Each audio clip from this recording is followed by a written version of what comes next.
त्रिस्तरीय पंचायत प्रतिनिधियों एवं ग्राम कचहरी प्रतिनिधियों का मानदेय भत्ता दुगुना किया जाएगा।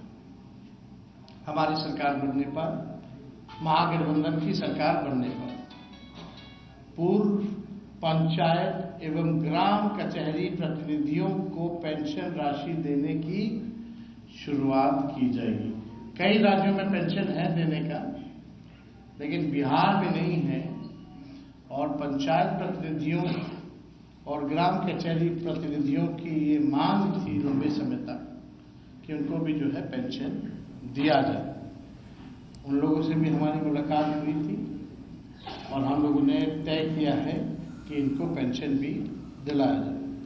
त्रिस्तरीय पंचायत एवं ग्राम कचहरी प्रतिनिधियों का 50 लाख का बीमा किया जाएगा। 2001 में पंचायत प्रतिनिधियों की शक्तियों के प्रतिनिधान हेतु राज्य सरकार द्वारा जारी संकल्प पत्र को पुनः जो है हम लोग जो है लागू किया।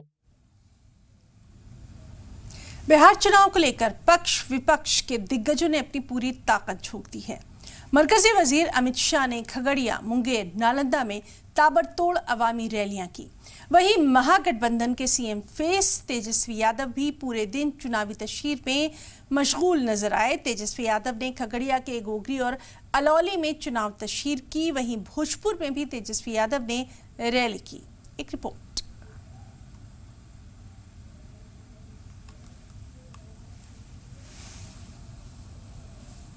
ये कब मोर्चा थामे हुए हैं तो दूसरी ओर अजीम इत्तेहाद के सीएम फेस तेजस्वी यादव पसीना बहा रहे हैं।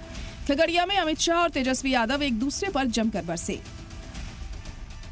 4 आने का भी भ्रष्टाचार का आरोप नहीं है, 4 आने का भी भ्रष्टाचार का आरोप। और लालू जी, आपने चारा घोटाला किया, लैंड फॉर जॉब स्कैम किया, रेलवे के होटल बिक दिए, अलकतरा घोटाला किया, बाढ़ राहत का घोटाला किया, बीपीएससी भर्ती का घोटाला किया।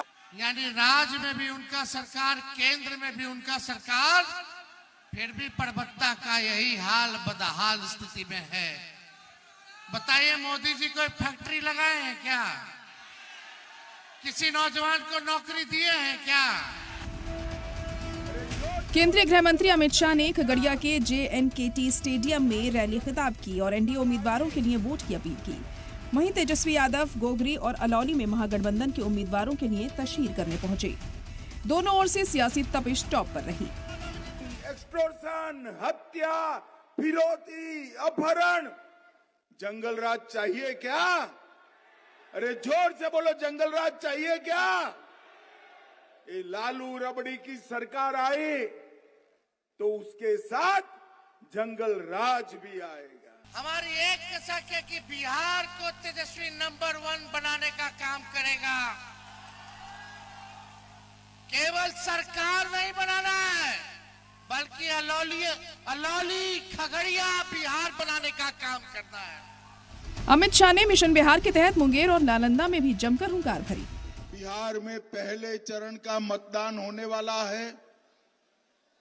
ये बिहार का चुनाव किसी को विधायक बनाने के लिए, मंत्री बनाने के लिए, मुख्यमंत्री बनाने के लिए नहीं है। ये बिहार का चुनाव बिहार में जंगल राज को फिर से न आने देने के लिए है। नालंदा विश्वविद्यालय बनाकर हमारे नालंदा की विरासत को गौरव देने का काम। और बिहार वालों, नालंदा वालों, ये एनडीए का शासन है। अब 100 बखत्यार खिलजी भी आ जाए, नालंदा विश्वविद्यालय को कोई हाथ नहीं लगा। वहीं तेजस्वी यादव भी ताबड़तोड़ रैलियां करते नजर आए। खगड़िया के बाद तेजस्वी यादव ने भोजपुर जिले में रैली को खिताब किया। किसान मजदूर के देखे वाला सरकार चाहिए, भ्रष्टाचार अपराध के खत्म करे वाला सरकार चाहिए कि ना चाहिए? ये लोग 20 साल से राज करते रहे। 1 साल से नरेंद्र मोदी जी प्रधानमंत्री, अब 20 साल से नीतीश कुमार जी मुख्यमंत्री बारे। तो सुइयों के कारखाना अगर खोलने हो तो हमरा के बता दो। बिहार में चुनावी तशहीर अपने उरूज पर पहुंच गई है। दिग्गजों ने जान फूंक दी है। खासकर अमित शाह और तेजस्वी यादव खूब मेहनत कर रहे हैं। दोनों की रैलियों में भीड़ भी उमड़ रही है, लेकिन वोट किसे मिलेगा ये 14 नवंबर को ही पता चलेगा। ब्यूरो रिपोर्ट, सलाम टीवी।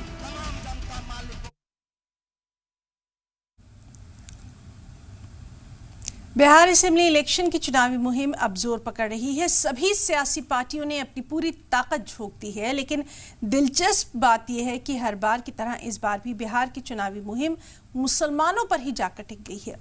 बीजेपी पूरी तरह से मरहूम साबिक एमपी मोहम्मद शहाबुद्दीन का कार्ड खेल रही है।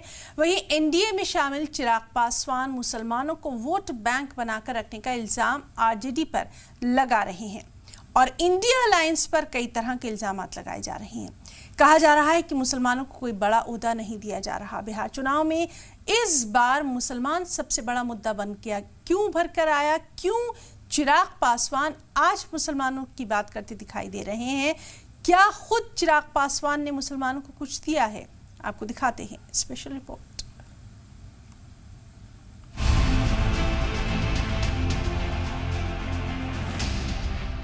2005 में मेरे पिता ने कहा था ना कि भाई एक मुसलमान को आप मुख्यमंत्री बना दीजिए। क्यों नहीं बनाए थे बताइए। और जिन लोगों को पाकिस्तान भेजने की बात प्रधानमंत्री जी कहते थे, आज हम लोगों की ताकत देखिए। आज उन्हीं लोगों को उप मुख्यमंत्री जो है बनाने की बात कर रहे हैं। बिहार में होने वाले असेंबली इलेक्शन को लेकर हाल ही में इंडिया अलायंस ने सीएम ओहदे के लिए आरजेडी के तेजस्वी यादव के नाम का ऐलान किया। इसके अलावा वीआईपी यानी विकासशील इंसान पार्टी के चीफ मुकेश सहनी को डिप्टी सीएम ओहदे का चेहरा बनाया। इंडिया अलायंस के इस फैसले से बिहार की एक बड़ी आबादी जो कि हमेशा सियासत के सेंटर में रहती है, इस वक्त चर्चा का मौजू बन गई है। तकरीबन 20% मुस्लिम आबादी जो लगभग 1.8 करोड़ वोटर हैं, इन्हें नजरअंदाज करने के इल्जाम लग रहे हैं। कहा जा रहा है कि जब 2.5% आबादी वाले को बिहार में डिप्टी सीएम का चेहरा बनाया जा सकता है, तो फिर 20% वाले वोटर्स को कैसे नजरअंदाज किया गया? बिहार में डिप्टी सीएम फेस को लेकर चल रही बहस के बीच एलजेपी-आर के चीफ और मरकजी वजीर चिराग पासवान ने बिहार के मुसलमानों को अपने वालिद रामविलास पासवान के उस फैसले की याद दिलाई जिसमें उन्होंने बिहार में 2005 में मुस्लिम सीएम बनाने की मांग की थी। चिराग पासवान आरजेडी पर हमला करते हुए कहते हैं कि आरजेडी को अगर इतनी ही फिक्र है तो क्यों नहीं उस वक्त एक मुसलमान को सीएम बनाया गया? मुसलमानों को समझना चाहिए ना भैया, कौन मुसलमानों की बात कर रहा है? ये वही राजद है ना।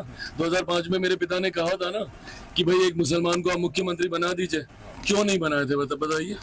अगर इतने ही मुसलमान के हितैषी बने फिरते हैं, क्यों नहीं उस वक्त एक मुसलमान मुख्यमंत्री बना दिए थे? अगर उस वक्त बनाते तो सही मायनों में समझ में आता कि भैया इनका समर्पण है मुसलमानों के प्रति। पर ये कहेंगे कुछ, करेंगे कुछ, इनकी कथनी करनी में फर्क है। मुसलमान इनके लिए सिर्फ वोट बैंक है। और जितनी जल्दी मुसलमान ये बात समझ जाए, भाई हम लोग कहने के लिए नहीं कहते, जितनी भी हम लोगों ने गरीब कल्याण की या जन कल्याण की योजनाएं बनाई है, उसमें बिना भेदभाव के हम लोगों ने देश के हर एक व्यक्ति, भले वो किसी भी जाति समुदाय से, किसी भी धर्म से आता हो, उसके लिए हम लोगों ने ये योजनाएं बनाई हैं। पर ये लोग तो उसमें भी जात देखते हैं, उसमें भी धर्म देखते हैं। दिलचस्प ये है कि जिस चिराग पासवान को अब मुसलमानों की फिक्र हो रही है, उन्होंने खुद इस बार 29 सीट मिलने के बाद भी महज 1 सीट पर काफी जद्दोजहद के बाद मुस्लिम उम्मीदवार को टिकट दिया। एलजेपी-आर ने किशनगंज की बहादुरगंज असेंबली से कलीमुद्दीन को अपना उम्मीदवार बनाया।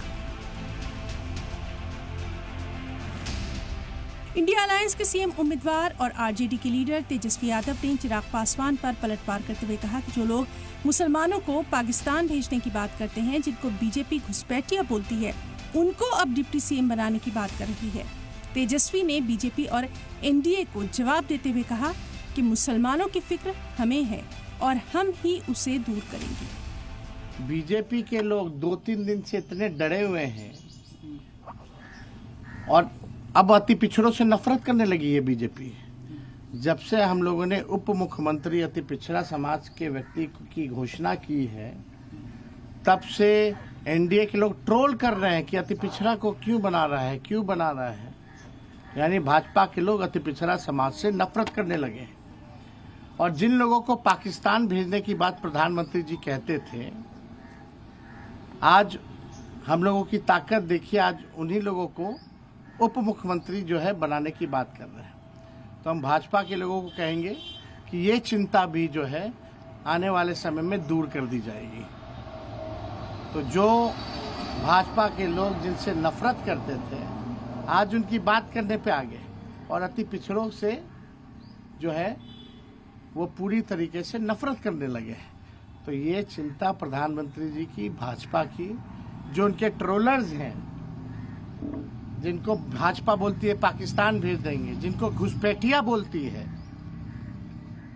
जो है आने वाले समय में इस भाजपा को भी जो है हम लोग संतुष्ट कर देंगे। कोई चिंता की बात नहीं। अमित शाह ने कहा है, आरोप लगाया जा रहा है कि अल्पसंख्यक को वोट लेते हैं और उनको मुख्यमंत्री बनाया है। अमित शाह ने अल्पसंख्यक को लेकर भी उन्होंने कहा है कि अल्पसंख्यक वोट लेते हैं। बिहार में 17%। यही तो बोल रहे हैं अमित शाह जी, इन्हीं को घुसपैठिया बोलते थे ना इनके नेता। और ये लोग गंदी गंदी नारे लगा के गालियां किनको देते थे? अल्पसंख्यक समाज को देते थे। और यही लोग पाकिस्तान भेजने की बात करते थे। अमित शाह जी की भी इस चिंता को हम लोग दूर करेंगे।